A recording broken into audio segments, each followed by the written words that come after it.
आपण पाहत आहात जनसंवाद लाईव्ह न्यूज, निपक्ष बातम्या, निस्वार्थ भूमिका। शनिवार दिनांक 25 जुलै रोजी राज्याचे जलसंपदा मंत्री माननीय नामदार श्री राधाकृष्ण विखे पाटील साहेब सांगली जिल्ह्याच्या दौऱ्यावर येत असून दौऱ्याची सुरुवात श्री क्षेत्र बिरोबा यांच्या पवित्र दर्शनाने होणार आहे।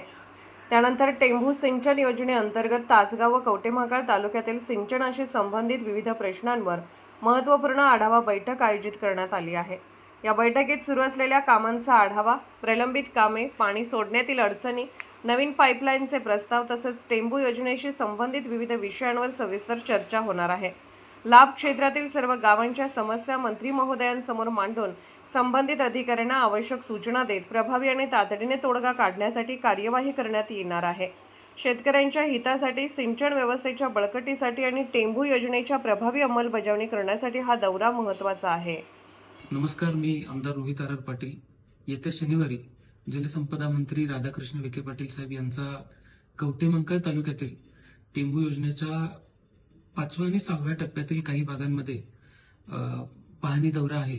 यामध्ये या दौऱ्याची सुरुवात आरेवाडीच्या बिरोबाच्या बनामधून चालू होत असून वाघोलीमध्ये शेतकऱ्यांच्या समवेत एका पॉइंटची पाहणी करून ते दौऱ्याला पुढे जातील। पण माझे आपल्या भागातील सर्वच शेतकऱ्यांना, जे 5व्या आणि 6व्या टप्प्यातील सर्व शेतकरी आहेत, यांना विनंती आहे की आपण मोठ्या संख्येनं या दौऱ्यामध्ये सहभागी होऊन आपल्या हरकती, आपल्या तक्रारी या गोष्टी सर्व मंत्री महोदयांपर्यंत पोहोचल्या पाहिजेत। यासाठी आपण सर्वांनी उपस्थित राहणं गरजेचं आहे।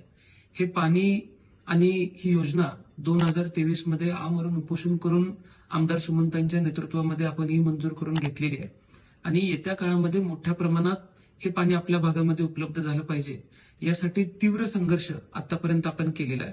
त्यामुळे मंत्री महोदय आज आपल्या मतदारसंघामध्ये येत असून आपण या योजनेच्या संदर्भामध्ये ज्या काही अडचणी आहेत त्या अडचणी त्यांच्या कानापर्यंत घालण्यासाठी आपण सर्वांनी या दौऱ्यामध्ये सहभागी होऊया। वाघोलीमध्ये आपण सर्वांनी त्यांच्याबरोबर संवाद साधण्यासाठी उपस्थित राहावे। आपला लोकप्रतिनिधी म्हणून आपला आवाज त्यांच्या कानापर्यंत पोहोचवण्याची जबाबदारी ही आतापर्यंत आम्ही पार पाडलेली आणि या पुढच्या काळात देखील त्या जबाबदारीने पार पाडू, एवढंच मी आज या ठिकाणी आपल्याला सांगेन। त्यामुळे आपण सर्वजण उपस्थित राहाल अशी अपेक्षा व्यक्त करतो। जनसंवाद लाईव्ह न्यूज चॅनलला लाईक करा, शेअर करा आणि सबस्क्राईब करा।